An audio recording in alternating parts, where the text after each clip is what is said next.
हमारी जो सुषुप्त शक्तियां हैं वो जागृत भी होती हैं और शक्तियों का संचय भी होता है। स्वयं के ऊपर नियंत्रण होता है। हमारी ऊर्जा शक्ति ऊर्ध्वगामी होती है। ओज और तेज में वृद्धि होती है। रोग प्रतिरोधक क्षमता बढ़ती है। एक एक सेल स्ट्रेंथन होता है।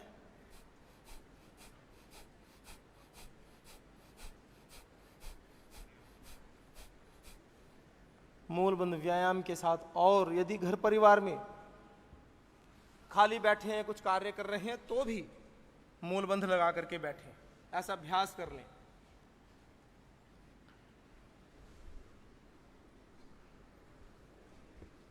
गोमुखासन,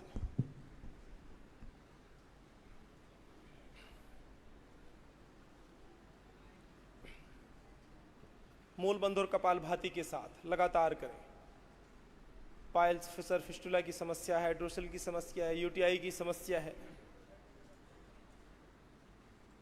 यूरिनरी ट्रैक में इन्फेक्शन हो जाते हैं। कई बीमारियां तो ऐसी हैं कि कहीं पर आप टॉयलेट करो इन्फेक्शन हो जाते हैं। कई प्रकार की व्याधियां, वायरस, बैक्टीरिया होते हैं। मूलबंध के साथ में अभ्यास करें। और कपालभाति भी 3 प्रकार से, सामान्य, मध्यम और तीव्र वेग से, जिसको जैसा अनुकूल है।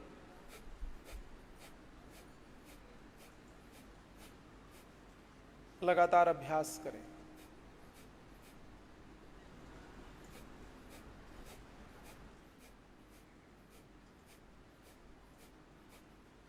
शांत चित्त होकर के अपनी अपनी व्याधियों के ऊपर ध्यान केंद्रित करते हुए एक एक श्वास के साथ मेरे समस्त रोग, विकार, व्याधियां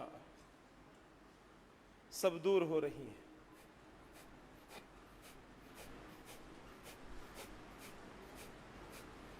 जो भी गुड हार्मोन्स हैं उनका सिक्रेशन हो रहा है।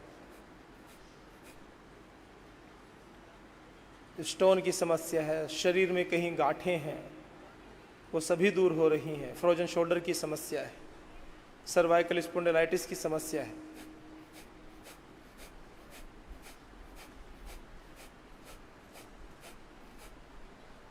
लगातार करें, दोनों साइड से। बाएं पैर पर बैठ जाएं, दाहिना पैर ऊपर, दायां पैर ऊपर तो दायां हाथ ऊपर से। ऐसे ही दाएं पैर पर बैठ करके बायां पैर ऊपर, बायां पैर ऊपर तो बायां हाथ ऊपर। और भजनों के साथ कर लें, कुछ सुंदर सुंदर भजनों के साथ में अपने अभ्यास क्रम को आगे की ओर बढ़ाएं। हमारे जीवन में सात्विकता, प्रसन्नता, वास्तविकता, तात्विकता, ये सभी गुण एक साथ समाहित होने चाहिए। किसी भी रोग में, किसी विकार में, व्याधि में हमें लाभ प्राप्त करना है तो अत्यंत सात्विक विचार हो। सात्विक विचार अर्थात तामसिक विचार, संशयात्मक विचार, नेगेटिव थॉट्स जिनको कहते हैं, वो नहीं होने चाहिए। सत्व में हम जिए। सत्व में हम जी रहे हैं, इसका आकलन कैसे करेंगे? क्या कसौटी है, मानक क्या है? हमारा मन, हमारी वाणी, हमारा शरीर सत्व में प्रतिष्ठित है। हम तपस्वी हैं, इसका पता कैसे चलेगा?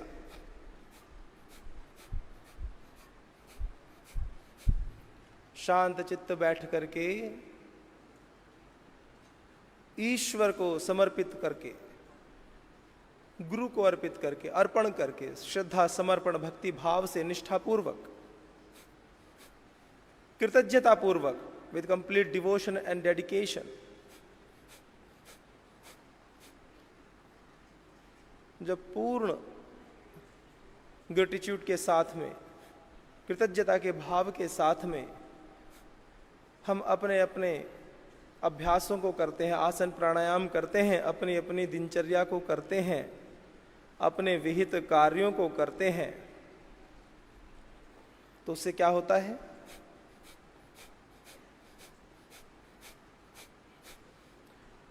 हमारे जीवन में शांति, सरलता, सहजता परिलक्षित होती है। हम धीरे धीरे लोअर कॉन्शियसनेस से हायर कॉन्शियसनेस में अपलिफ्ट करते हैं, ये प्रभाव होता है। हम विपत्तियों में भी परेशान नहीं होते हैं। नहीं तो जीवन में थोड़ी सी बाधाएं आ जाएं, थोड़ी सी विपत्ति आ जाएं तो परेशान हो जाते हैं। हम परेशान नहीं होते, फिर हम प्रसन्न रहते हैं। महर्षि दयानंद सरस्वती जी, उनसे पूछा कि जो सात्विक व्यक्ति होते हैं, आस्तिक व्यक्ति होते हैं, उनके जीवन में ईश्वरीय तत्व, उनके जीवन में अध्यात्म तत्व है या नहीं है, इसका पता कैसे चलेगा? वो अध्यात्म के पथ पर प्रगतिशील है, कैसे पता चले? तो कहते हैं जो व्यक्ति ईश्वर के आस्तिक होते हैं, आइए अब सभी बैठ जाएंगे। एक बार पूज्य स्वामी भद्रदेव जी, पूज्य स्वामी सुखदेव जी का भी बहुत बहुत अभिनंदन है, और आप सभी का भी एक बार जोरदार करतल ध्वनियों से अपना अपना भी अभिनंदन करें। आप सभी प्रातःकाल से 4 बजे उठ करके पूरी दिनचर्या करके और पूर्ण पुरुषार्थ करते हैं। जोरदार अभिनंदन करें सभी।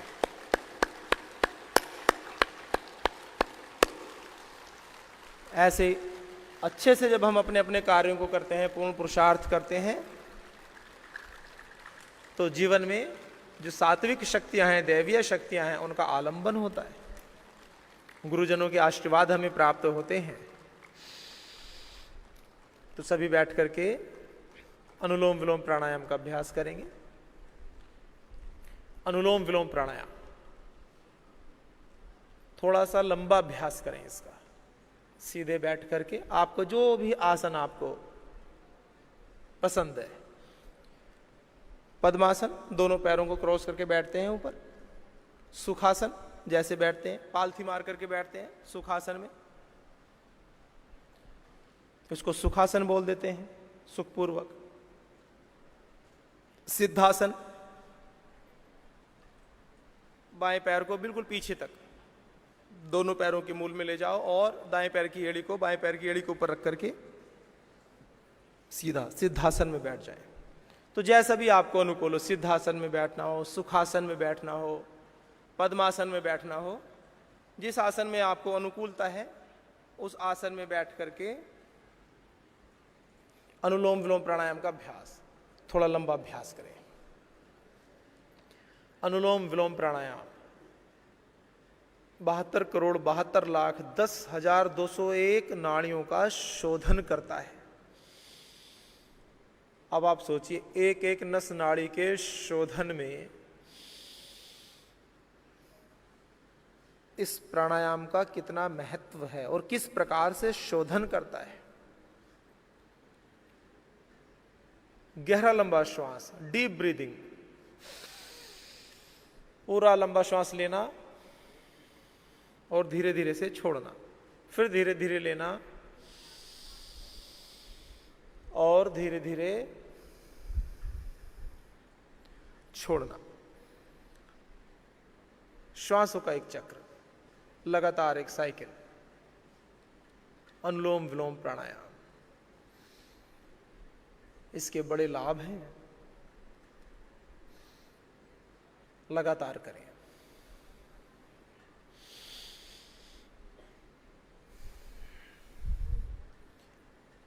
पूर्ण श्रद्धा समर्पण के भाव के साथ, ईश्वर को समर्पित होकर के, पूर्ण भक्ति के साथ भगवान की गोद में बैठे हैं। इस मनोभाव के साथ।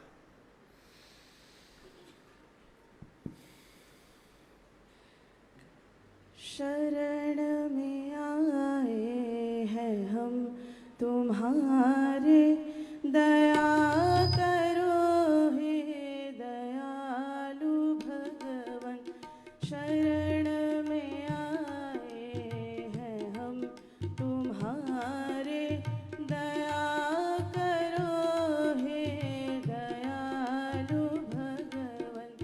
बनाओ बिगड़ी दशा हमारी, बनाओ बिगड़ी दशा हमारी, दया करो हे दयालु भगवन।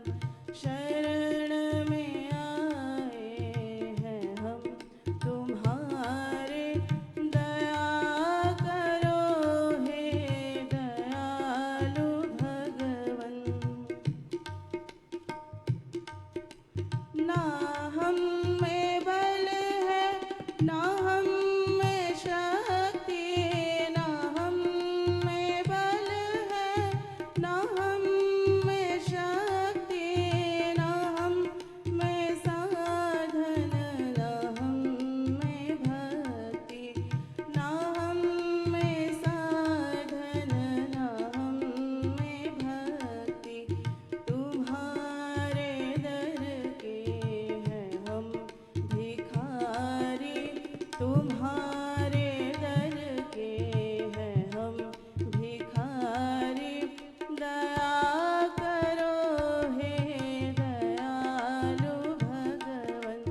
शरण में आए हैं हम तुम्हारे, दया करो हे दयालु भगवन। जो तुम हो स्वामी तो हम हैं सेवक, जो तुम हो स्वामी तो हम हैं सेवक, जो तुम हो पालक तो हम हैं बालक, जो तुम हो पालक तो हम हैं बालक, जो तुम हो ठाकुर तो हम पुजारी, जो तुम हो ठाकुर तो हम पुजारी। दया करो हे दयालु भगवन। शरण में आए हैं हम तुम्हारी, दया करो हे दयालु भगवन। प्रदान कर दो महान शक्ति, प्रदान कर दो महान शक्ति। भरो हमारे में ज्ञान भक्ति, भरो हमारे में ज्ञान भक्ति।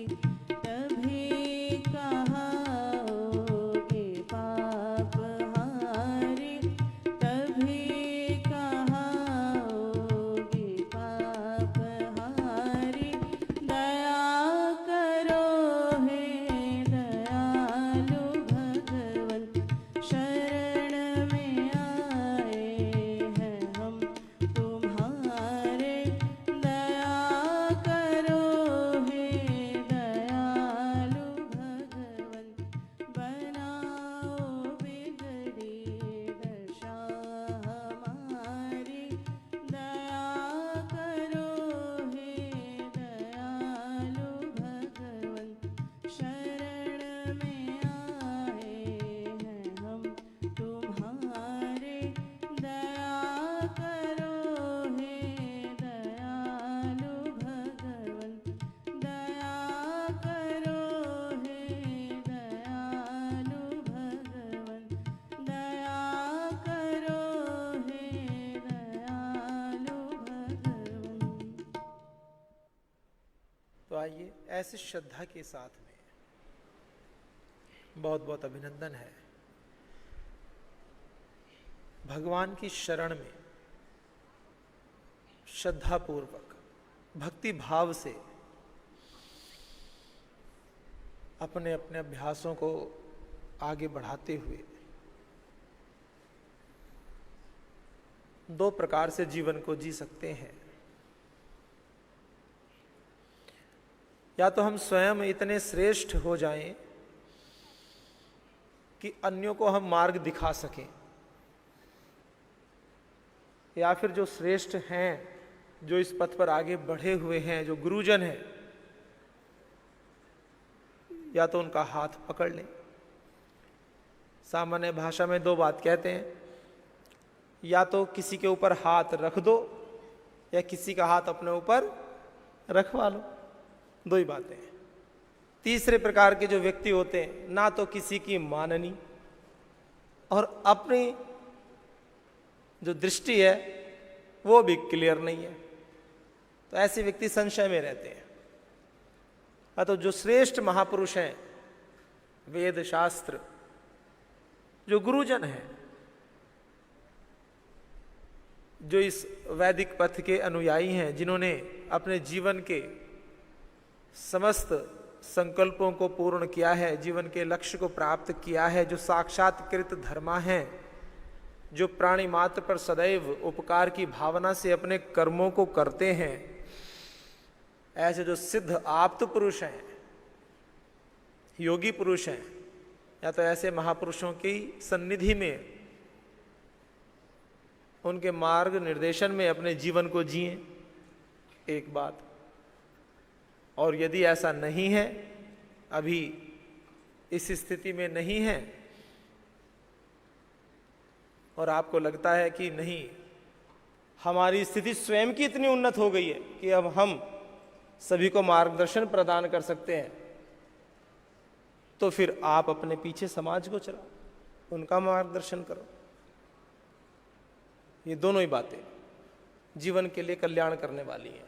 लेकिन जो तीसरा मार्ग है कि स्वयं तो तपस्या की नहीं है, स्वयं तो एक स्तर पर पहुंचे नहीं है, और किसी के जो एक स्तर पर पहुंच चुके हैं उनकी बात माननी नहीं है, तो फिर तो जीवन संशय में ही निकल जाता है, पता ही नहीं चलता कहाँ पहुंचे।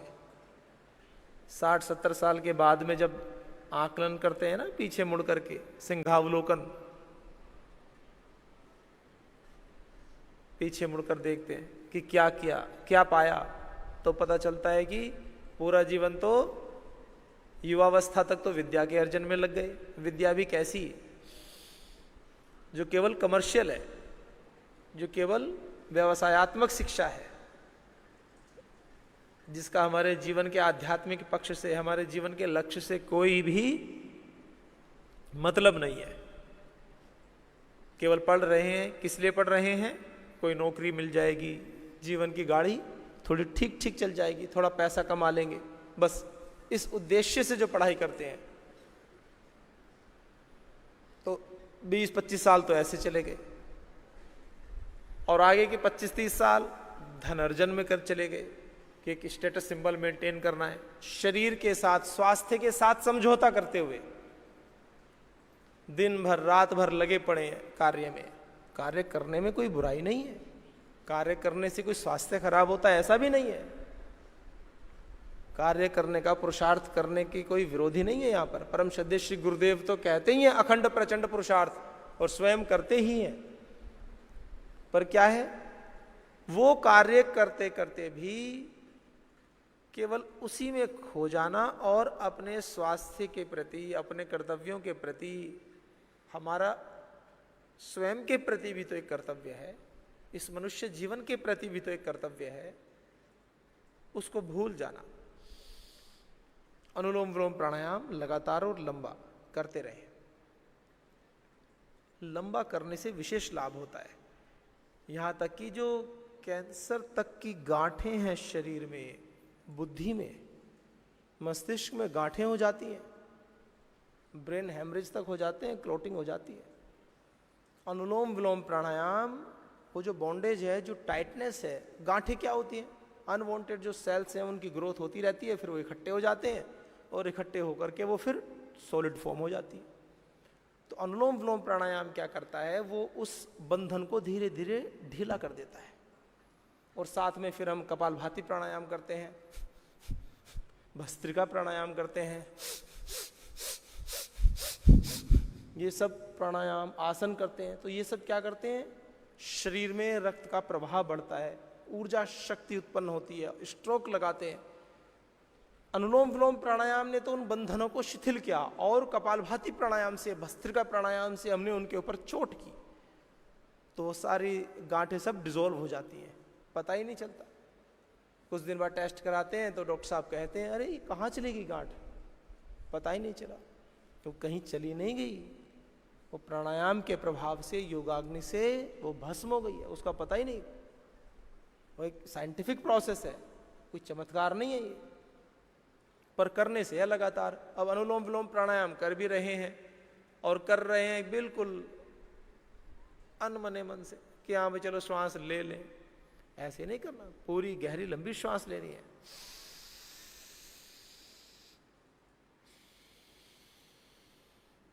गहरी लंबी श्वास लेना, फिर ऐसे ही छोड़ना, फिर लेना और छोड़ना। लगातार एक प्रोसेस कंप्लीट करना, और इसको लगातार करते रहना। 2-5 मिनट से तो बिगिनर्स के लिए बोलते हैं कि थोड़ा सा चलो शुरू तो करो कहीं से, लेकिन 2-4-5 मिनट में जो लाभ आप चाहते हैं वो लाभ नहीं होगा। व्यक्ति स्वस्थ है तो चलो ठीक है, 5 मिनट कर लिया थोड़ा सा, तो थोड़ा अच्छा होगा, उसको अच्छा फील होगा। लेकिन यदि कोई बीमारी विशेष है, व्याधि विशेष है, तो फिर आधा घंटा, 1-1 घंटा लगातार करना है। और कैंसर आदि की समस्या हो गई है शरीर में, कहीं विशेष गांठें हो गई हैं, आर्थराइटिस आदि की समस्या हो गई है, रोमेटाइड आर्थराइटिस की समस्या हो गई है, शरीर में भयंकर पेन है, फिर छोटे मोटे से लाभ नहीं होगा, फिर कई घंटे करना पड़ता है। 5-5, 6-6, 8-8 घंटे लेटे लेटे करो, बैठ करके, लेट करके, बस करना ही होता है लगातार। तो शरीर में सारे हार्मोन्स का, केमिकल्स का चेंजेस हो जाता है, और हमारे शरीर में रोग प्रतिरोधक क्षमता बढ़ जाती है। जीवनी शक्ति का जो आधार है प्राण तत्व, वो स्ट्रोंग होता है। प्राण, अपान, समान, व्यान, उदान, पांचों प्राण, नाग, कूर्म, कृकल, धनंजय, देवदत्त, पांचों उपप्राण पुष्ट होते हैं, और हमारी जीवनी शक्ति प्रबल होती है, योग शक्ति प्रबल होती है। योग में बड़ा बल है, और इन सब प्राण शक्तियों को पुष्ट करने का आधार है प्राणायाम, अनुलोम विलोम प्राणायाम, कपालभाति प्राणायाम, बाह्य प्राणायाम त्रिबंध के साथ, अनुलोम विलोम प्राणायाम लगातार, भस्त्रिका प्राणायाम लगातार, श्वासों को भरना। शरीर में अनेकों प्रकार की समस्याएं हो जाती हैं, कहीं कहीं शरीर में त्वचा में गांठें होने लगती हैं। एक तो आर्थराइटिस का पेन होता है, हड्डियों में पेन होने लगता है, हड्डियों में स्वेलिंग आ जाती है, और उसको ज़्यादा आप खट्टा खाते रहें, ठंडी चीज़ों का सेवन करते रहें, वात संबंधी जो भी रोग उत्पन्न करने वाले आहार हैं उनका सेवन करते रहें, अनियमित भोजन करते रहें, अनियमित भोजन, अति भोजन, बारंबार भोजन, ये भी रोग का कारण है। परम श्रद्धेय श्री गुरुदेव बता रहे हैं, अनियमित भोजन अर्थात बिना नियम के भोजन करना, अनियमित। भाई सूर्यास्त के बाद में भोजन नहीं करना चाहिए, 6-7 बजे तक, मैक्सिमम 7:30, 8 को तो लिमिट रख लो, कोशिश करो 8 के बाद ना करना पड़े। दोपहर को भोजन है तो 1 बजे, 12 बजे, 1 बजे, 2 बजे तक कर लो। बहुत ज्यादा भूख लगती है, प्रातराश करना है तो कर लो, 8-9 बजे तक उसको कर लो। थोड़ा फल फ्रूट आदि ले लो, पता चले प्रातराश में पेट भर के खाना, दोपहर को भी पेट भर के खाना, डिनर भी पेट भर के करना। और आजकल तो डिनर के बाद एक और कार्यक्रम शुरू हो रखा है, सफर, रात को भोजन करना, उसका नाम रख दिया सफर। सफर करोगे तो सफर करोगे, फिर परेशान ही रहोगे। अनियमित भोजन, रात को भोजन कर रहे हैं, दोपहर को भोजन नहीं किया, कोई 4 बजे भोजन कर रहा है, मतलब अनियमित, कोई नियम नहीं है। ये भी रोगों का कारण है। ओबेसिटी तो होती ही है, अनेक प्रकार की व्याधियां होती है। अति भोजन, अनियमित भोजन तो है लेकिन अति भोजन। पूज्य स्वामी इंद्रदेव जी और भाई जय मुरारी जी भी आ जाएंगे। अति भोजन, भोजन किया, कितना भोजन करना चाहिए? जो बहुत पुरुषार्थ करते हैं शरीर से, 2, 3, 4 रोटियां खा लो बहुत होती हैं, में कोई 8, 10 रोटियां खाते हैं, ऊपर से चावल भी, दाल भी, सब्जी भी, छाछ और खूब सब कुछ। अति भोजन। और एक तो रोग हो जाता है भस्मक रोग, वो बहुत खाते हैं, सुबह को भी बहुत खाएंगे, दोपहर को भी खाएंगे, शाम को भी खाएंगे, बहुत खाएंगे, और शरीर को लगता नहीं है। रोग होता है। जो ज्यादा खाते खाते रहते हैं उनको फिर रोग हो जाता है भस्मक। फिर उनको बोलो 2 रोटी खाओ तो उनको कुछ होता ही नहीं 2 रोटी खाने में। वो जब तक 10, 12, 15 रोटियां ना खाएं उनको कुछ होता ही नहीं है, ये रोग हो जाता है। अति भोजन ये भी रोग का कारण है। बारंबार भोजन, बार बार भोजन, जैसे परम श्रद्धेय श्री गुरुदेव बता रहे थे, जहां देखो वहां भोजन। प्रातःकाल प्रातराश कर ले, सुबह उठते ही बेड टी, एक और उल्टी परंपरा, उसके बाद में फ्रेश व्रेश हुए फिर भोजन, प्रातराश किया, थोड़ी देर हो गई, 10-11 बज गए, पता चला कोई स्नैक्स, कोई अतिथि आ गया, रिश्तेदार आ गया, उन्होंने कोई उनके लिए कुछ दिव्य पेय, दूध, चाय, लस्सी, कॉफी कुछ बना लिया, उनके साथ ही बैठ के नमकीन बिस्किट के साथ भोजन ले लिया। फिर दोपहर को भोजन भी कर लिया, फिर 1-2 घंटे बाद कोई अतिथि आ गया, कुछ आ गया, आप किसी के घर चले गए, उसने खिला दिया पिला दिया, कोई स्वीट्स, कोई फ्रूट्स, कुछ ना कुछ, और इतने से भी मन नहीं भरा तो जैसे गुरुदेव बता रहे थे कि कोई च्युइंगम या कोई ऐसी चीज मुंह में डाल लेते हैं, हमेशा चलाते रहते हैं, चबाते रहते हैं, मतलब बार बार हर समय खाना खाना खाना। तो पेट में क्या होता है, कब्ज की समस्या हो जाती है, एसिडिटी की समस्या हो जाती है, अपच की समस्या हो जाती है। क्यों? क्योंकि जो पहले खाया वो तो पचा नहीं, ऊपर से कुछ ना कुछ डालते रहते हैं और समझते तो कुछ है नहीं। जैसे आप घर परिवार में भोजन बनाते हैं, माताओं को विशेष पता है इस विषय में। घर परिवार में भोजन बनाया, मान लीजिए किसी पात्र में आपने दाल बना रहे हैं या सब्जी बना रहे हैं, आप अच्छे से तड़का वड़का लगा के बना दी सब्जी, अब उसको रख दिया गर्म होने के लिए, उबलने के लिए, जो भी है, और वो आधा ही उबले, उसके अंदर फिर थोड़ी सी दाल डाल दी, तो वैसे थोड़ी बनता है। वो थोड़े बनना शुरू हुई, फिर थोड़ा सा और दाल ला के डाल दी उसमें, सब्जी बन रही थी थोड़ी काट के और आलू डाल दिए, कुछ और कर दिया, ऐसे बनता ही नहीं, कभी हो ही नहीं सकता। एक बार एक जो भी सामग्री है, जो भी साकल्य है, उसको एक बार पात्र में इकट्ठा करके रखा और उसको बॉईल करने के लिए छोड़ दिया, फिर उसको डिस्टर्ब नहीं करते हैं, 10 मिनट 15 मिनट उसमें कुछ डालेंगे भी नहीं, उसको पूरा बॉईल होने देंगे, अच्छे से बनने देंगे। लेकिन हम क्या करते हैं, भोजन किया, 2-3-4 घंटे जो भी समय लगता है भोजन को पचने में, कुछ डाल दिया, 2 घंटे में ही कुछ और नया डाल दिया, फिर वो पक रहा था 2-3 घंटे और कुछ नया डाल दिया, ऐसे डालते डालते डालते डालते चले जाते हैं। फिर कहते हैं जी हमारा पेट खराब हो गया, हमें समस्या हो गई। ये त्वचा संबंधी विकार उत्पन्न हो जाते हैं पेट खराब होने से, चर्म रोग की समस्या, सोराइसिस तक हो जाता है, लिवर सोराइसिस तक, इतनी बड़ी बड़ी समस्याएं हो जाती हैं। तो आइए, इसीलिए प्राणायाम, आसन और नियमित भोजन, आहारचर्या हमारी कैसी हो, दिनचर्या हमारी कैसी हो, स्वस्थ वृत्त, ये सूत्र हैं। महर्षि चरक ने पूरा एक अध्याय उसमें स्वस्थ वृत्त के सूत्रों का ही वर्णन है। तो ऐसे बहुत प्रेम पूर्वक, भक्ति प्रीति पूर्वक और सात्विक दिनचर्या का हम पालन करें और अच्छे अच्छे भजनों के माध्यम से कर लें। तो पूज्य स्वामी आदर्श देव जी और हमारे सभी भाई विनोद जी आदि उपस्थित हैं, तो अच्छे अच्छे सुंदर सुंदर भजन भी सुनो आप। अनुलोम विलोम प्राणायाम कर लो, भस्त्रिका प्राणायाम, 3 वेग से, सामान्य वेग, मध्यम वेग और तीव्र वेग से। सामान्य वेग में जिनको हार्ट की समस्या है, ऑपरेशन आदि हुआ है, वो बहुत तीव्र वेग से तुरंत ना करें, धीरे धीरे से अभ्यास करें। सामान्य वेग से कर लें।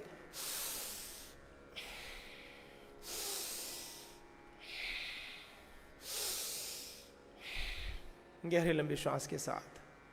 जिनको 2-3 दिन हो गए हैं, स्वस्थ हैं, थोड़ा मध्यम वेग से कर लें।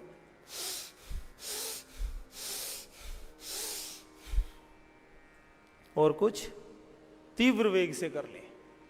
तीव्र वेग से श्वासों को लेकर के छोड़ते हैं, पूरे रेस्पिरेटरी सिस्टम एनर्जाइज हो जाता है। एक एक जो हमारे फेफड़े में, लंग्स में, एक एक कोष्ठक में श्वास चली जाती है।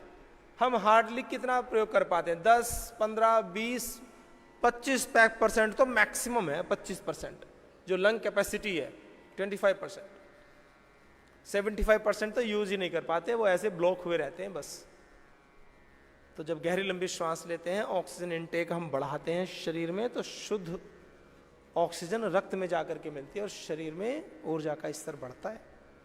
तो चलिए भस्त्रिका प्राणायाम अपने अपनी सामर्थ्य के अनुसार लगातार करें, भजनों के साथ करें। भस्त्रिका प्राणायाम, फिर बाह्य प्राणायाम त्रिबंध के साथ करें, उज्जाई प्राणायाम करते रहें लगातार।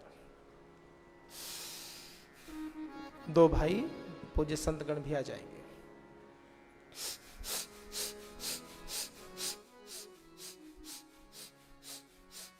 प्रभुं प्राणनाथं विभुं विश्वनाथं जगन्नाथनाथं सदानन्दभाजं। प्रभुं प्राणनाथं विभुं विश्वनाथं जगन्नाथनाथं सदानन्दभाजं। भवद्भव्यभूतेश्वरं भूतनाथं शिवं शङ्करं शम्भुमीशानमे। गले रुण्डमालं तनौ सर्पजालं महाकालकालं गणेशादिकालं। जटाजूटगङ्गोत्तरङ्गैर्विशालं शिवं शङ्करं शम्भुमीशानमे। मुदामाकरं मण्डलं मण्डयन्तं महामण्डलं भस्मभूषाधरन्तम्। अनादिह्यपारं महामोहमारं शिवं शङ्करं शम्भुमीशानमे। वटाधोनिवासं महाटाटहासं महापापनाशं सदा सुप्रकाशं। गिरीशं गणेशं सुरेशं महेशं शिवं शङ्करं शम्भुमीशानमे। गिरीन्द्रात्मजासं गहेतार्धदेहं गिरौ संस्थितं सर्वदा पन्नगेहं। परब्रह्म ब्रह्मादिभिर्वन्द्यमानं शिवं शङ्करं शम्भुमीशानमे। कपालं त्रिशूलं कराभ्यां दधानं पदाम्भोजनप्रायकामं ददानं। बलिवर्दयानं सुराणां प्रधानं शिवं शङ्करं शम्भुमीशानमे। शरच्चन्द्रगात्रं गणानन्दपात्रं त्रिनेत्रं पवित्रं धनेशस्य मित्रम्। अपर्णाकलत्रं सदा सच्चरित्रं शिवं शङ्करं शम्भुमीशानमे। हरं सर्पहारं चिताभूविहारं भवं वेदसारं सदा निर्विकारं। श्मशाने वसन्तं मनोजं दहन्तं शिवं शङ्करं शम्भुमीशानमे।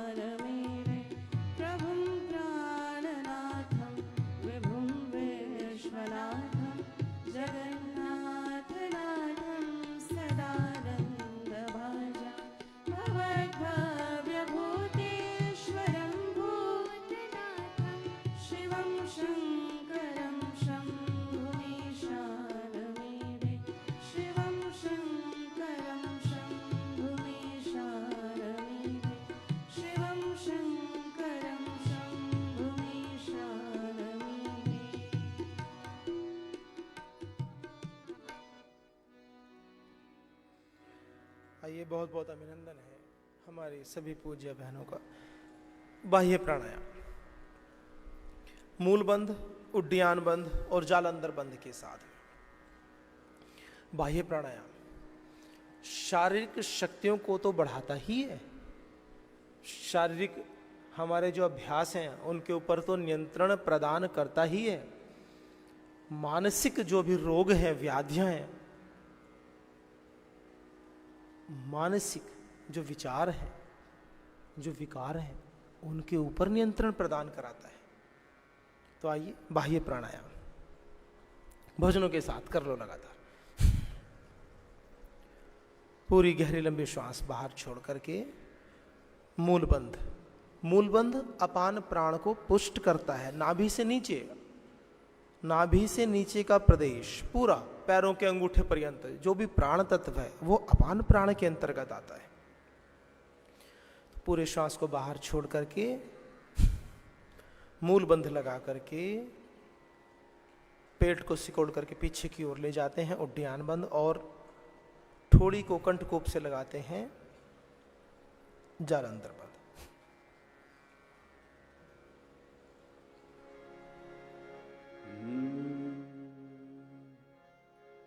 गुरु तेरे चरणों में स्वर्ग पा लिया, जमी पर खड़े आसमां पा लिया, जमी पर खड़े आसमां पा लिया। गुरु तेरे चरणों में स्वर्ग पा लिया, गुरु तेरे चरणों में स्वर्ग पा लिया, जमी पर खड़े आसमां पा लिया, जमी पर खड़े आसमां पा लिया।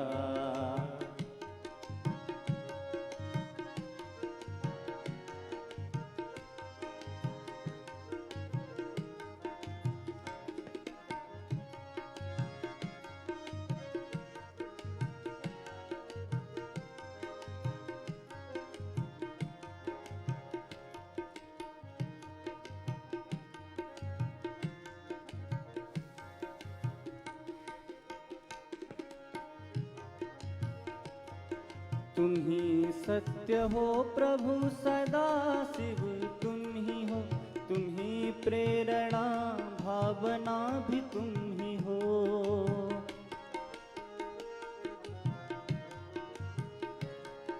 तुम ही सत्य हो प्रभु सदा शिव, तुम ही हो, तुम ही प्रेरणा भावना भी तुम ही हो। तुम्हें पाके हमने, तुम्हें पाके हमने अमृत पा लिया, जमी पर खड़े आसमां पा लिया, जमी पर खड़े आसमां पा लिया।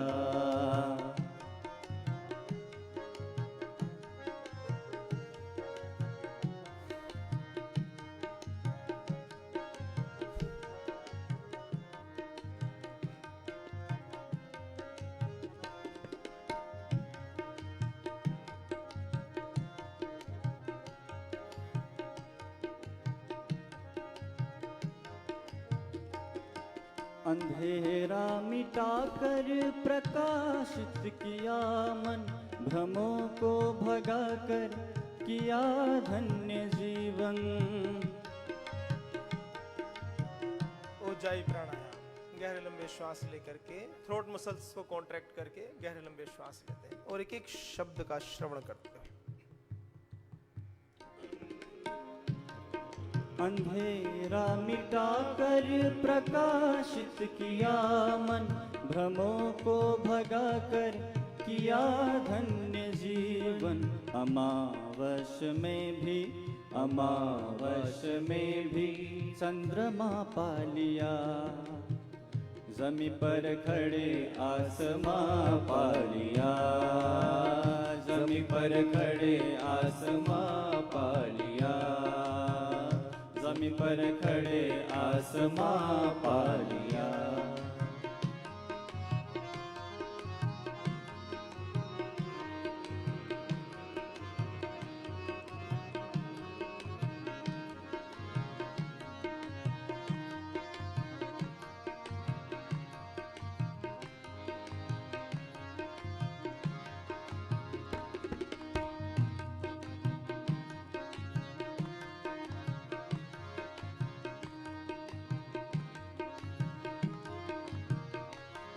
विकट अड़चनों का भय है न हमको, नहीं तन की पीड़ा चिंता है न मन को।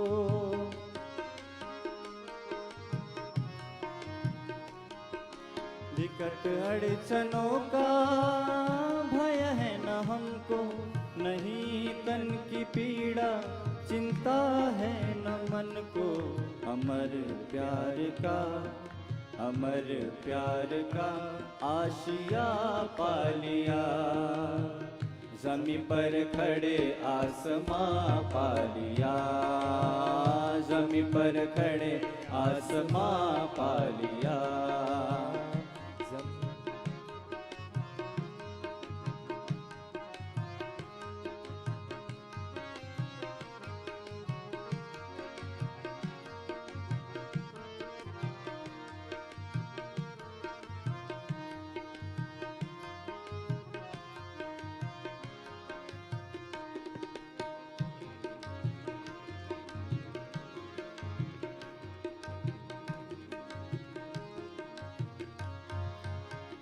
चरण में शरण दे अब न छोड़ देना, सदा के लिए प्रेम से जोड़ देना।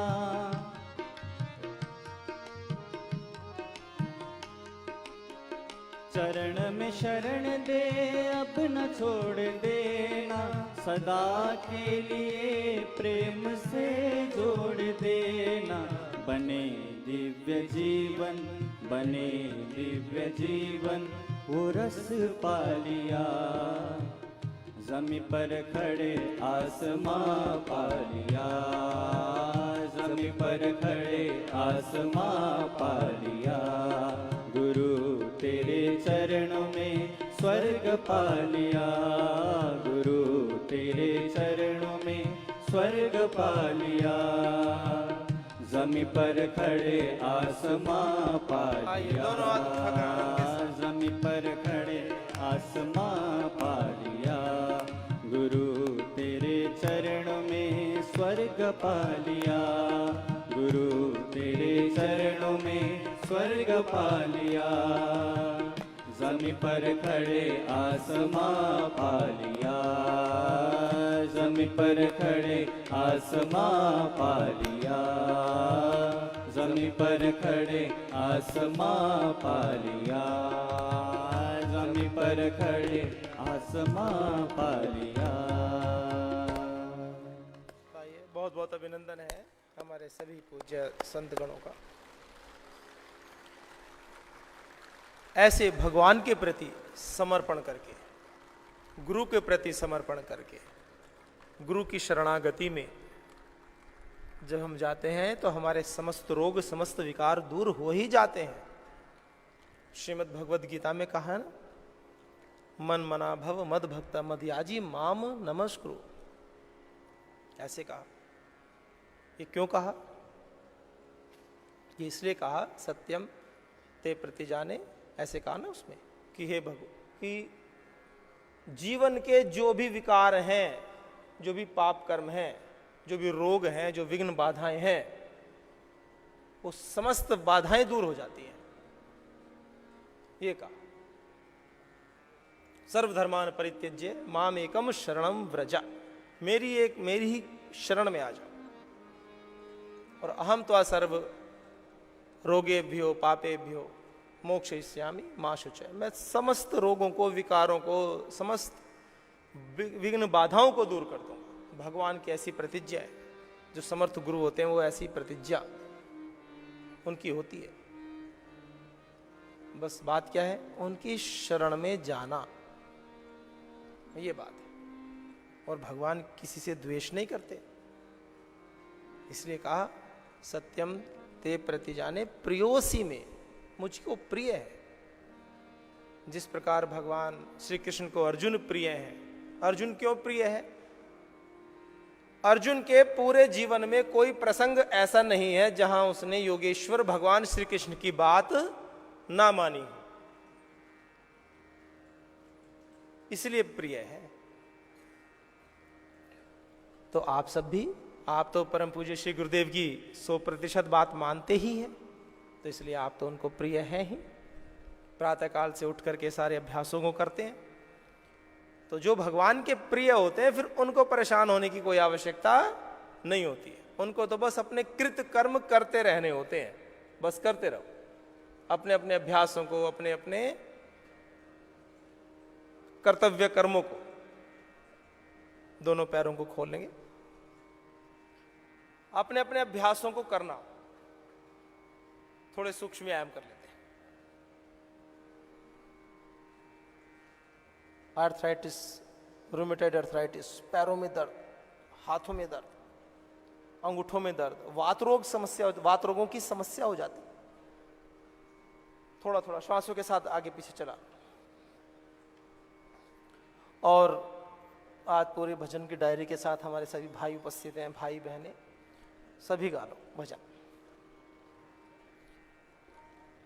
भाई भी बहनें भी सब मिलजुल कर गाते हैं। गहरे लंबे श्वास लेकर के पैरों की अंगुलियों को आगे की ओर टाइट करो, थोड़ा टाइट करके देखो, थोड़ा सा टाइट करके रखते हैं, कुछ थोड़ा थोड़ा करते हैं, हल्का हल्का करते हैं, हल्का हल्का नहीं, थोड़ा टाइट पूरा। इस सियाटिका पेन की समस्या होती है, पूरा जॉइंट से होती है यहां से और पूरा नीचे तक पैर तक चलना भी भारी।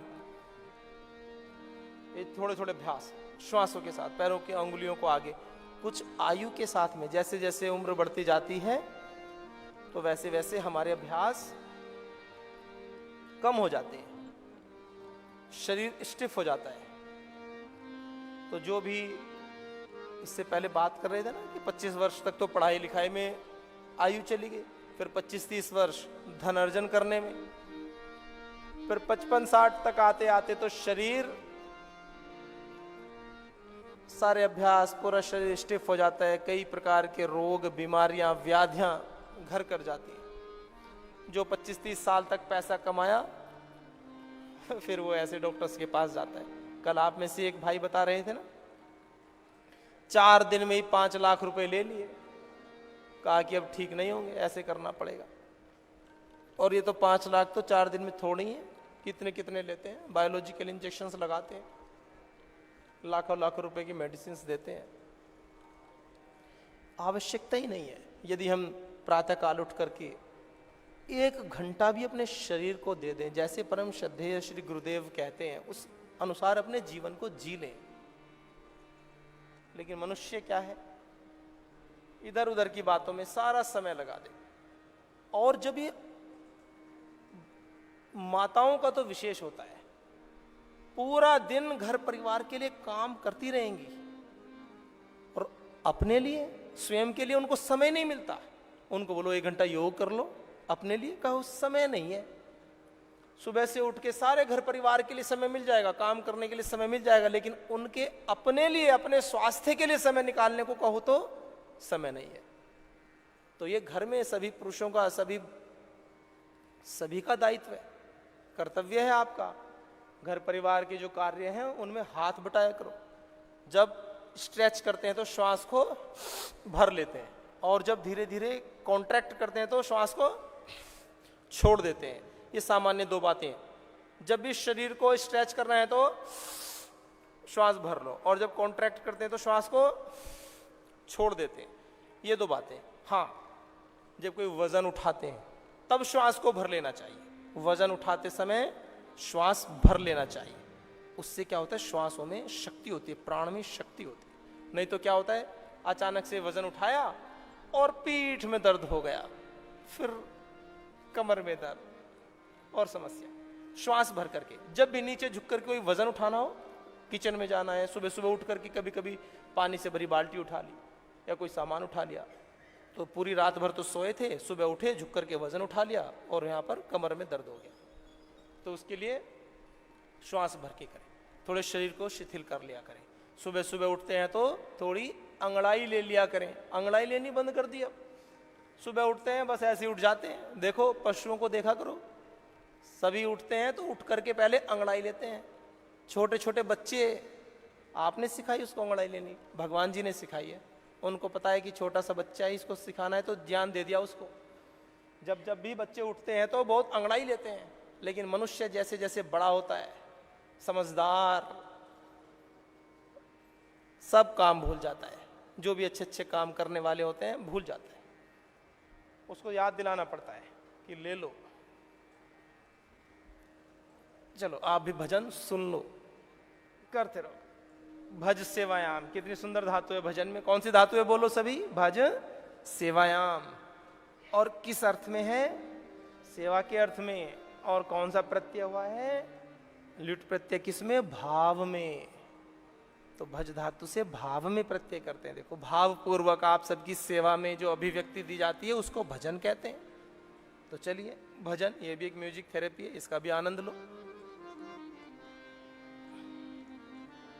जो ज्यादा बुजुर्ग हो गए हैं, घर परिवार की याद आती है, कोई आ जाते हैं, तो ऐसे कर लिया करो।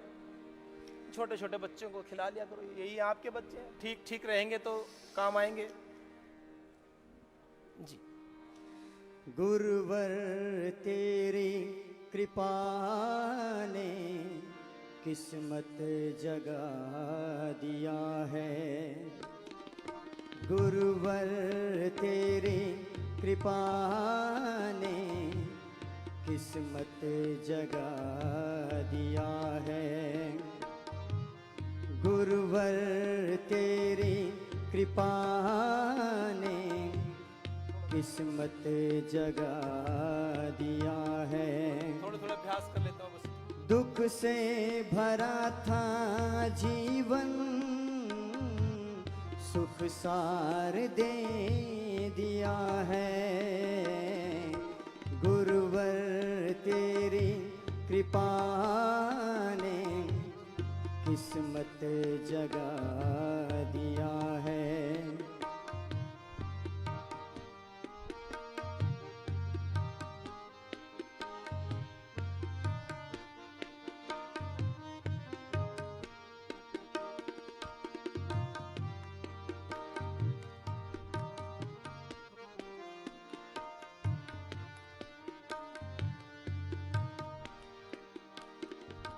भटका पड़ा था यूं ही, ना ठौर था हमारा।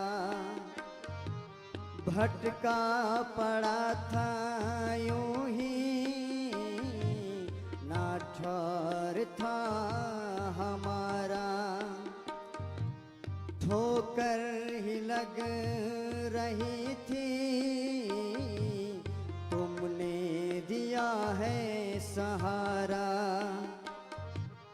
ठोकर ही लग रही थी,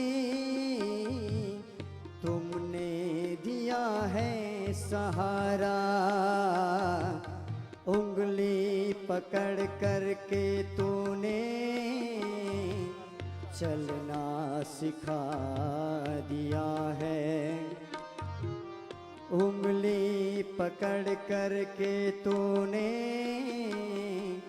चलना सिखा दिया है। गुरुवर तेरी कृपा ने किस्मत जगा दिया है।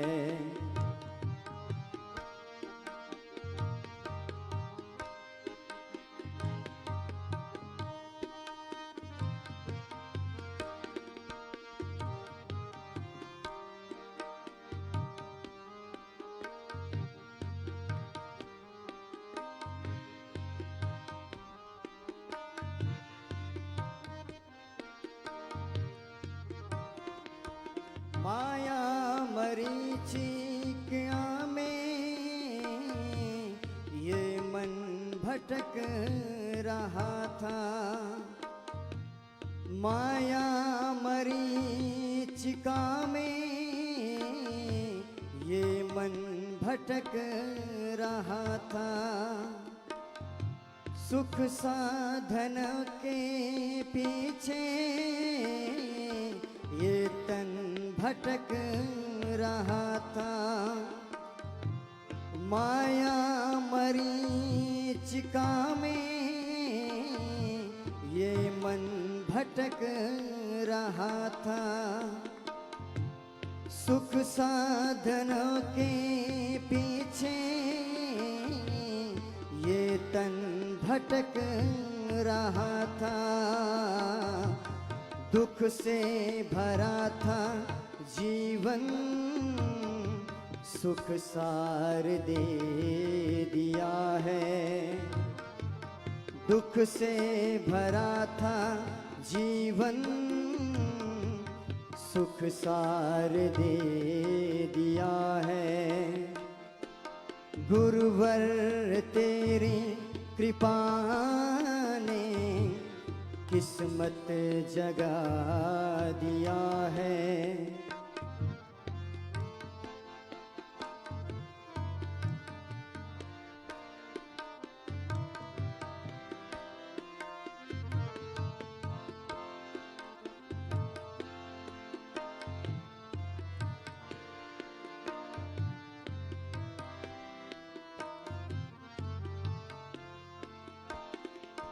छल दंभ द्वेष से तो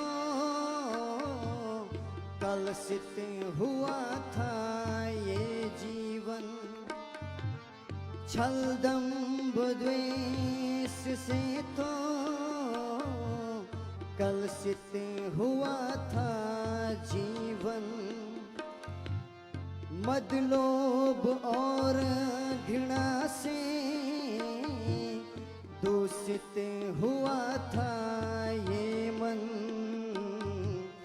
हर दोष को मिटा कर जीवन बदल दिया है। हर दोष को मिटा कर जीवन बदल दिया है। गुरुवर तेरी कृपा ने किस्मत जगा दिया है।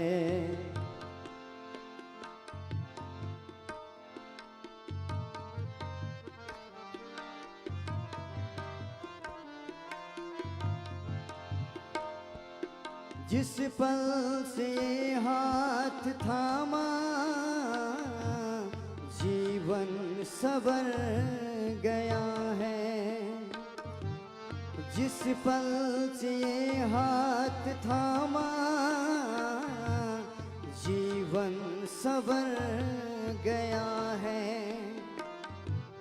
हर सांस हव ये है तेरा, तन मन निखर गया है। हर सांस अब है ये तेरा, तन मन निखर सा गया है। मैं दास हूँ तुम्हारा, सब कुछ भुला दिया है। मैं दास हूँ तुम्हारा, सब कुछ भुला दिया है। गुरुवर तेरी कृपा ने जीवन बदल दिया है। गुरुवर तेरी कृपा ने किस्मत जगा दिया है। दुख से भरा था जीवन, सुख सार दे दिया है। गुरुवर तेरी कृपा ने किस्मत जगा दिया है। गुरुवर तेरी कृपा ने किस्मत जगा दिया है। किस्मत जगा दिया है।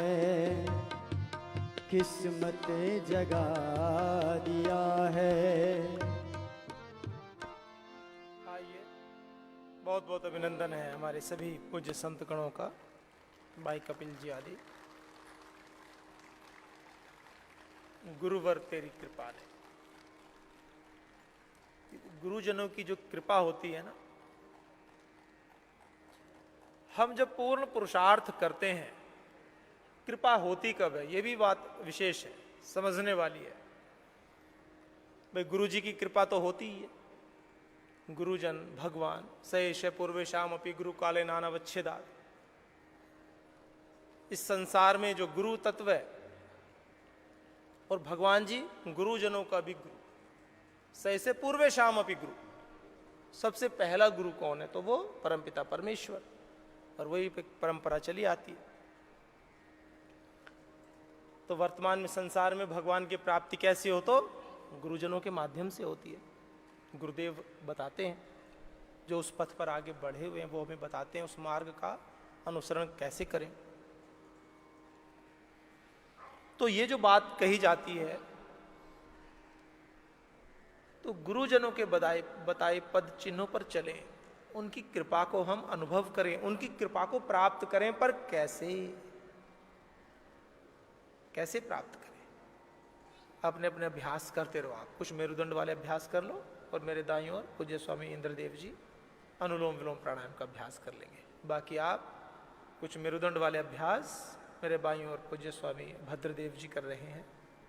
शलभासन, मकरासन आदि, अर्धभुजंगासन, पूर्ण भुजंगासन, त्रियक भुजंगासन, पीठ के बल लेट करके मरकटासन आदि। थोड़ा लंबा करो, गहरा, और गहरी लंबी श्वासों के साथ करो, और लगातार करो।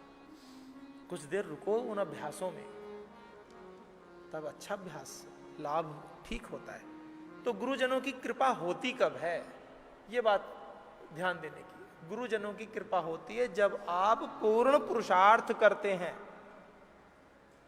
बिना पुरुषार्थ की कृपा हो जाए, ऐसा नहीं होता।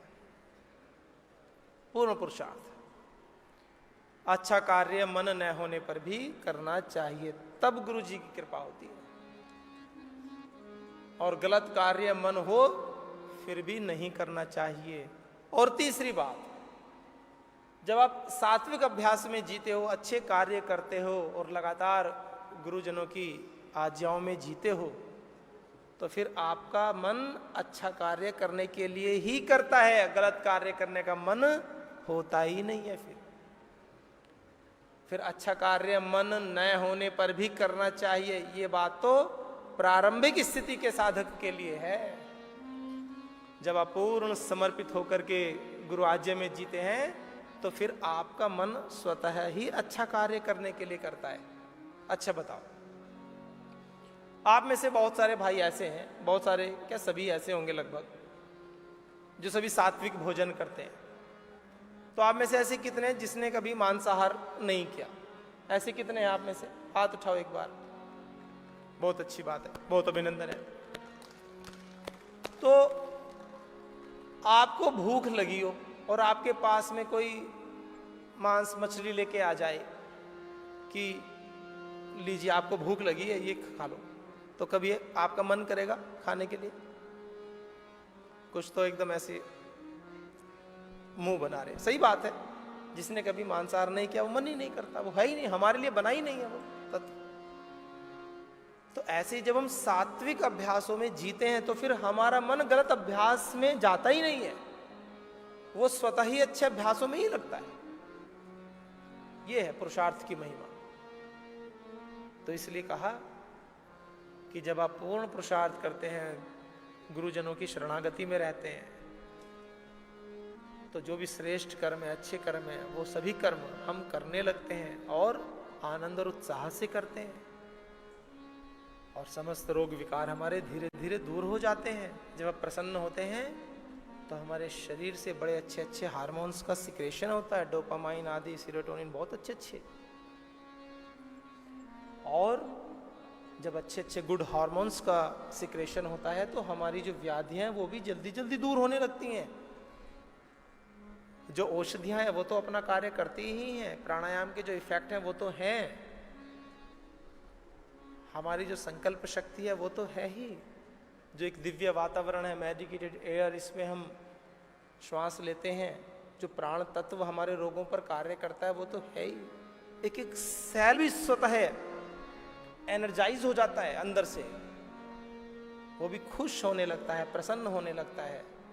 और जब हम अंदर से प्रसन्न होते हैं तो जो व्याधियां हैं, वो बीमारियां हैं, वो भी दूर भाग जाती हैं कि लो हम तो इसको आए थे परेशान करने, उदास हताश करने, और ये तो प्रसन्न होता है। और जो व्यक्ति ज्यादा प्रसन्न रहते हैं ना, आनंद में रहते हैं, फिर बाहर के प्रपंच उनको ज्यादा कष्ट नहीं देते हैं। जब आप अंदर से स्ट्रोंग होते हो तो बाहरी जगत आपको ज्यादा परेशान नहीं करता है। थोड़े थोड़े तो आते हैं परेशान करने के लिए, लेकिन आप कवच, योग रूपी कवच आपने धारण किया है, आप व्याधियों से भी मुक्त रहेंगे, समस्त प्रकार के विकारों से भी मुक्त रहेंगे। तो ऐसे बहुत सात्विकता, पवित्रता के साथ में अपने जीवन को हम आगे बढ़ाते हैं। एक साथ, एक भावना से, एक दिशा में हम कार्य करें, तब लाभ होता है। कल एक माता जी कह रही थी कि हमारा ब्लड प्रेशर बहुत ज़्यादा हाई था और जैसे यहाँ आए चेक कराया तो बहुत कम। ये कैसे हो गया? ये एक औरा जो परम श्रद्धेय श्री गुरुदेव का तप है, इसलिए ये तपस्थली भी है। यहाँ पर तप करते हैं सभी मिलकर के, और आप सबका भी तप, पुरुषार्थ, सामूहिक प्रार्थनाएं, ये भी प्रभाव डालते हैं, तो उसका भी लाभ होता है। नहीं तो क्या होता है, जीवन भर एक दूसरे की काट करने में लगे रहते हैं। किसी को कुछ बोल दिया, किसी को कुछ बोल दिया, कोई आगे ना निकल जाए, और इसी के चक्कर में अपना भी नुकसान करा लेते हैं और दूसरे का भी, और यहाँ तक कि देश को ही गुलाम बना देते हैं। ऐसी स्थिति हो जाती है। थोड़े इतिहास का अवलोकन करें तो ये देश गुलाम ऐसे थोड़ी हो गया। हमारे आपस के मतभेद के कारण से, आपसी फूट के कारण से, एक दूसरे को प्रसन्न ना देख पाना।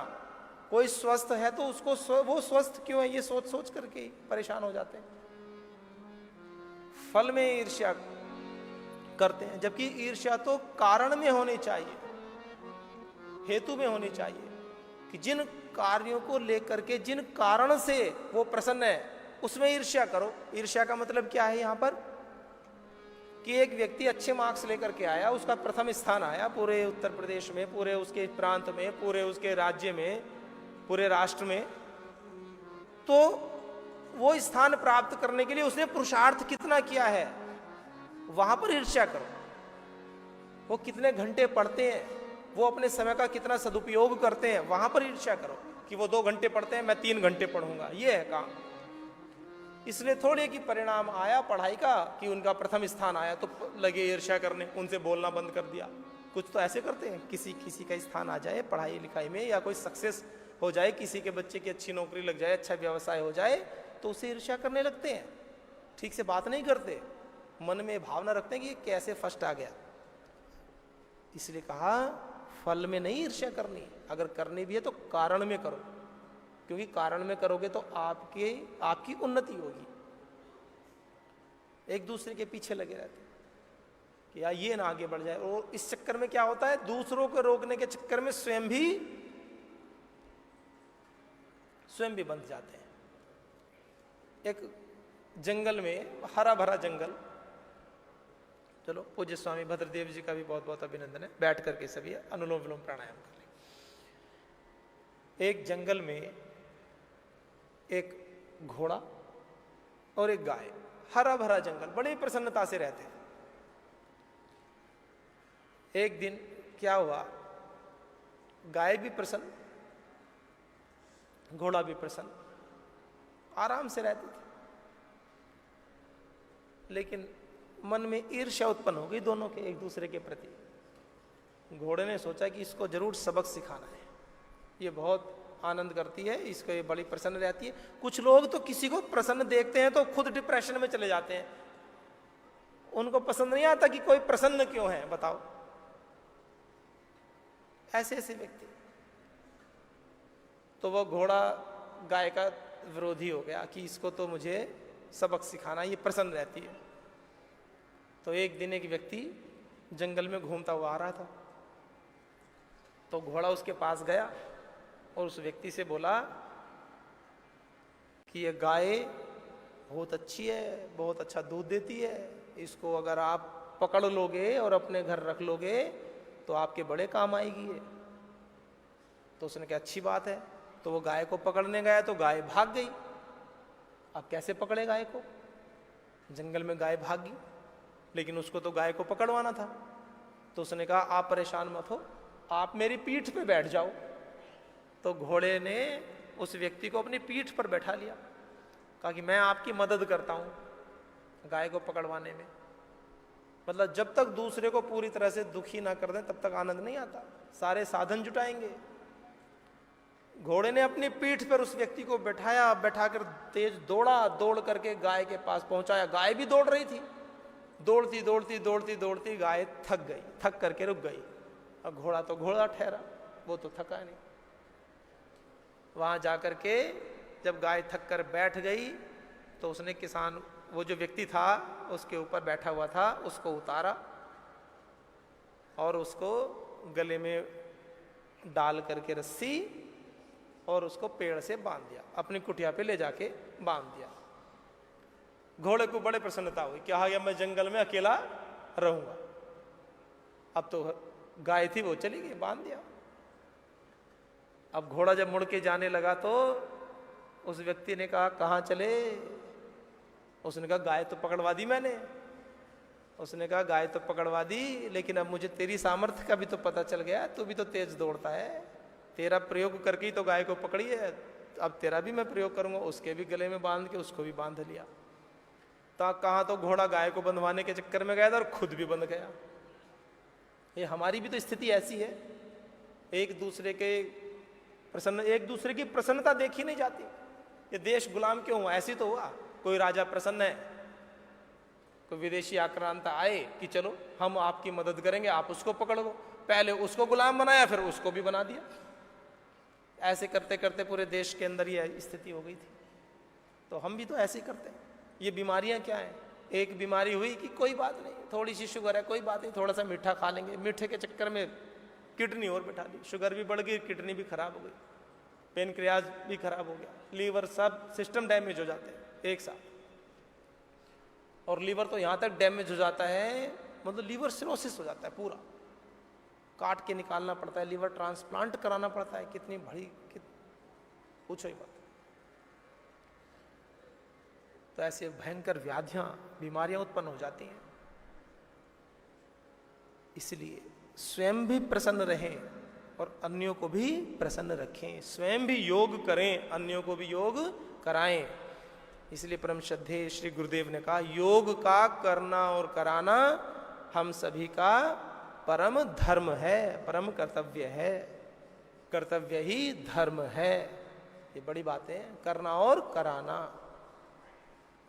जो लाभ हमने प्राप्त किए हैं केवल अपने तक सीमित नहीं रखना, अन्यों को भी उन लाभों से परिचय कराना, उनको बताना। ये है सेवा कर्म, ये है मनुष्यता। तो ऐसे प्राणायाम पूर्वक, आसन व्यायाम पूर्वक, ध्यान पूर्वक अपने अभ्यासों को हम आगे करते हैं। और एक भजन और कर लो और इसके साथ फिर भ्रामरी और उद्गीत के साथ इस क्रम को आगे बढ़ाएंगे। ध्यान के साथ पूरी शक्ति का संचय करना है।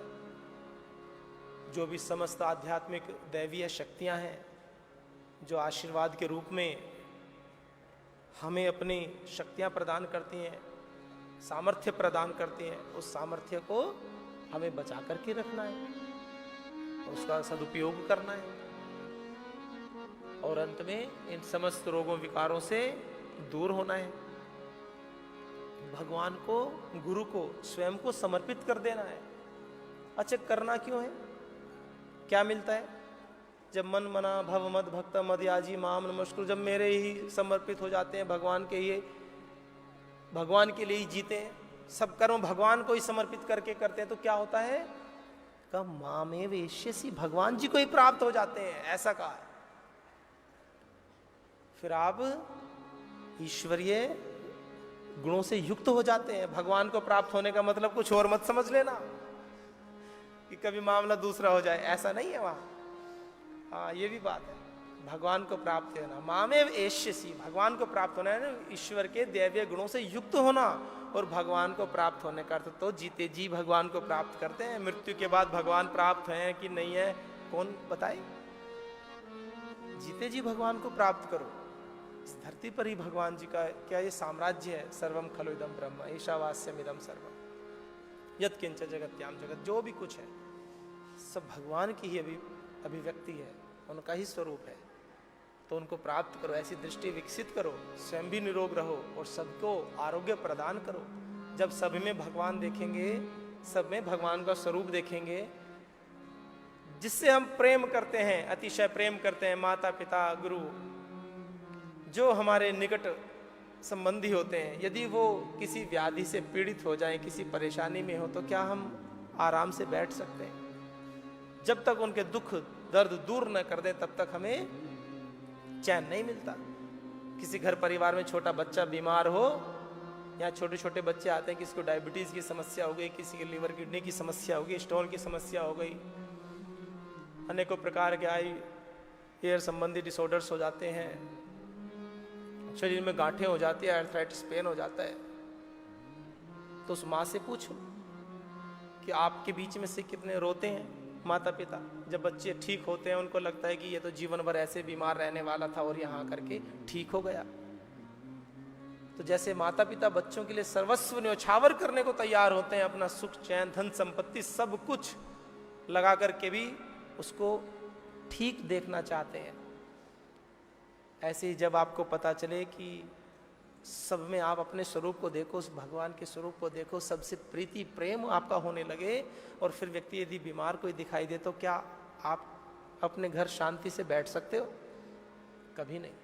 फिर आप भी योग कक्षाओं को लगाओगे, आप भी अपने क्षेत्र में जाकर के, यहाँ से जहाँ भी योग कक्षाएं लगती है वहाँ पर जाकर के उन व्यक्तियों को बताओगे कि मैंने अपनी बीमारी को ठीक किया है, आप भी अपनी बीमारी को ठीक कर सकते हो। इस प्रकार से काढ़े आदि का सेवन करो, अपनी नियमित दिनचर्या करो, पथ्य अपथ्य का ध्यान रखो।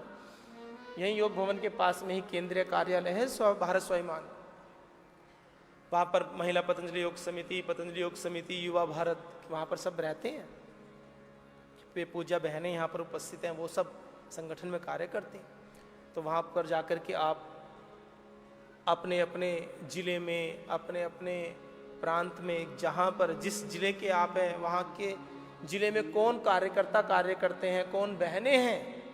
हाँ, कोई आपको संकोच हो कि भाई भाई सिखाते हैं, ऐसा नहीं है, बहनें भी सिखाती हैं। तो जैसे यहाँ मन से बहनें भी सिखाती हैं, तो आपके क्षेत्र में भी, आपके घर के पास के पार्क में, कहीं क्लब में, अनेक प्रकार के क्लब बने होते हैं, शहरों में भी, गाँव में भी कक्षाएं, योग की कक्षाएं लगती हैं। वहाँ पर जाकर के आप अपना परिचय दीजिए, अपना नाम नोट कराइए, और वहाँ से राजीव दीक्षित भवन में ही वहाँ जाकर के पूछ लीजिए अंदर कि जी हमें वहाँ मिलना है, तो वो आपको बता देंगे। तो वहाँ से आप अपने जिले के जो कार्यकर्ता हैं, जो बहनें हैं, उनका नाम नंबर नोट कर सकते हैं, उनसे फ़ोन पे बात करा के वो आपको बता भी देंगे कि आप इनसे मिल लो जा करके। तो ये सब सेवा के काम है, ये भी योग का ही कार्य है। और फिर जब हम स्वयं कराते हैं ना, किसी को बताते हैं, तो उसका विशेष लाभ होता है, ये भी बात है, क्योंकि आप पुण्य कर्म कर रहे हो, और पुण्य कर्म करोगे तो पुण्य कर्मों का फल तो मिलता ही है ना जीवन में। तो ये है। तो ऐसे आप बहुत अच्छे हैं, एक बार अपना भी अभिनंदन करो। आप सब बहुत प्रामाणिकता से, बहुत अच्छे से सब कार्य कर रहे हैं, अपना अपना पुरुषार्थ करते हैं। आकर के जोर से करो, फिंगर टिप्स को लूज करके एक बार जोर से, एक्यूप्रेशर भी हो जाता है साथ में।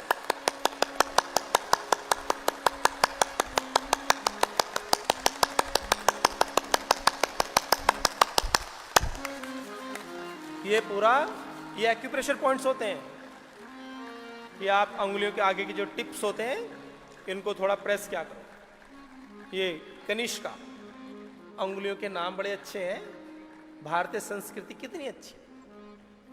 कहते little finger, ring finger, middle finger, point finger, thumb, क्या पता नहीं बोलते हैं। देखो इसको अंगुष्ठ, ये तर्जनी, ये मध्यमा, ये अनामिका, ये कनिष्का, कितने सुंदर नाम है, अंगुलियों के नाम। घर परिवार में बेटियों के नाम रख लो आप, कनिष्का, अनामिका, अच्छे अच्छे नाम है ना। तो इनके जो पॉइंट फिंगर्स होते हैं, ये जो भी यूरिनरी डिसऑर्डर्स होते हैं उसके लिए बड़ा लाभ करता है। ऐसे माइग्रेन पेन की समस्या होती है, सिर में दर्द की समस्या होती है, तो पांचों उंगलियों के जो आगे के टिप्स होते हैं इनको थोड़ा प्रेस करते हैं ऐसे, 20-20, 21-21 बार पॉइंट को प्रेस करो। जहां दर्द होता है ना तब बड़ी जोर से करंट सा लगता है ऐसा, इसके ऐसे अंगुलियों में, पैरों में भी, पैरों की अंगुलियों में भी जो टिप्स होते हैं इनको ऐसे, इनको प्रेस करते हैं। किसी के पैर में कभी कभी क्या होता है, बैठे बैठे पैर सुन्न हो जाते हैं, कभी कभी देखते हो ना, बैठ करके उठते हैं तो कुछ लोग कभी कभी ऐसे हो जाता है। तो ये टिप्स, अंगुलियों के इनको टिप्स को प्रेस करते हैं। तो जब शरीर में कहीं समस्या हो ना और जब आप इनको दबाओगे तब पता चलेगा आपको, एकदम से ऐसे लगेगा कि हाँ, तो वहां पर थोड़ा और प्रेस करना है, ब्लड की सप्लाई प्रॉपर हो जाती है वहां पे। तो ऐसे पूरा अंगुलियों को ठीक से करना। फिर एक किडनी, लीवर के लिए, थायराइड के लिए अंगूठे के पास में ये पूरा जो पोर्शन होता है पूरा आगे से पीछे का, थायराइड के लिए इसको अच्छे से दबाना। उज्जाई प्राणायाम करना, ऐसे करते हैं ना वो, ये थायराइड के लिए होता है। उष्ट्रासन करते हैं, पीछे गर्दन कर लेते हैं, अर्ध उष्ट्रासन में, अर्धचंद्रासन आदि करते हैं, थायराइड के लिए भी अच्छा होता है। सर्वांगासन कर लेते हैं, थायराइड के लिए हो गया। आंखों के लिए दोनों फिंगर्स के बीच में, मध्यमा और तर्जनी के बीच में, पॉइंट फिंगर, मिडिल फिंगर के बीच में थोड़ा प्रेस करते हैं, आंखों के लिए अच्छा है लगातार करने से।